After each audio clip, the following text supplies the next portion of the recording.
बात ये नहीं है, बात ये है वो पूरे प्रदेश की जरूरतों के और एक जर्नल जो है गारंटियां हैं जिसमें पूरे प्रदेश में और हमारे इलाके में हमने अपने इलाके के लिए जो हमारी ज़रूरतें हैं, जो हमें अपनी पार्टी से जिनका हमें कराने का वो है,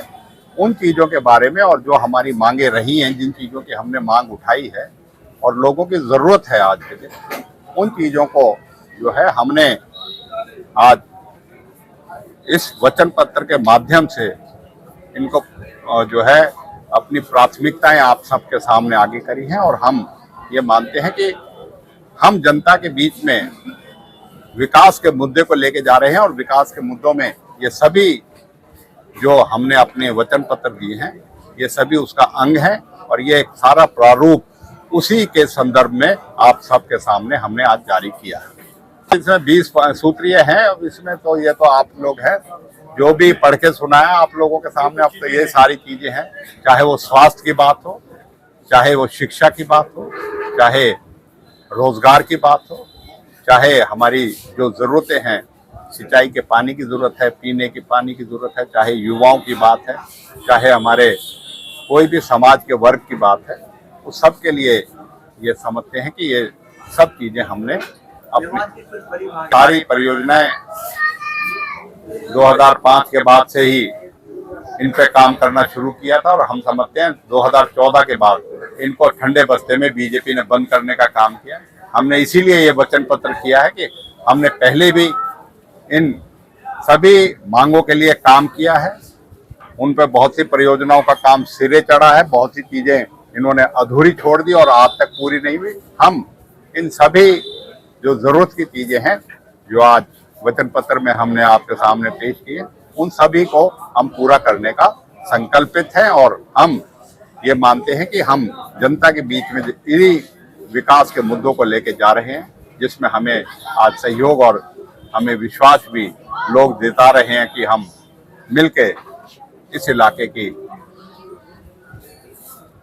तरक्की के लिए, खुशहाली के लिए और अपने आने वाले मुस्तकबिल के लिए इन सब में वो हमें समर्थन दे भी रहे हैं। चाहे हिंदुस्तान में जब चुनाव हुए तो इंडिया गठबंधन था, वही बीजेपी के खिलाफ लड़ा था और आज हरियाणा में केवल कांग्रेस पार्टी जनता की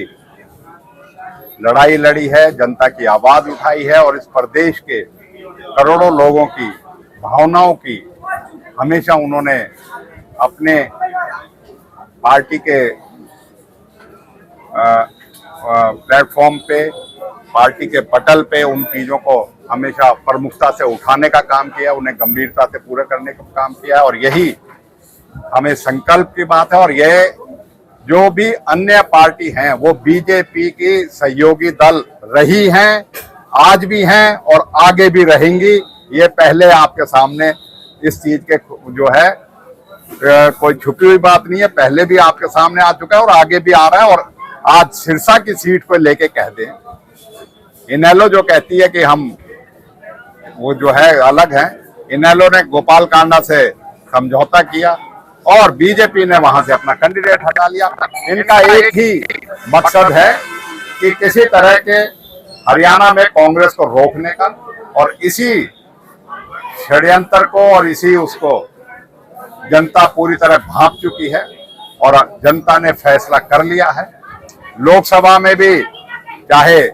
INLD थी, चाहे जेजेपी थी, उनका मुकाबला जो है वो नोटा से रहा था।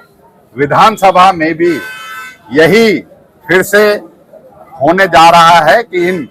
वोट कटुआ पार्टी इनका कोई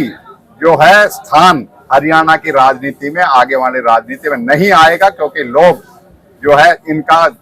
जो गेम प्लान और इनका जो मकसद है वो समझ चुके हैं। ये सत्ता में आने के लिए नहीं, लोगों की भलाई के लिए, ये सत्ता की मलाई और सत्ता की चाशनी चाटने के लिए जो है बीजेपी के साथ मिलकर कांग्रेस को रोकने का काम कर रहे हैं। मैं समझता हूं कि जब पार्टियां मिली हुई हैं तो नेताओं का भी मकसद यही है कि किसी तरीके से, क्योंकि कांग्रेस को 3 विधायक यहाँ की जनता ने दिए थे और मैं समझता हूं कि अब 3 से संख्या बढ़ के 6 या 7 होने जा रही है आसपास के इलाकों के करने। तो मैं समझता हूं कि उनका एक ही मकसद है, किसी तरीके से जो विकास का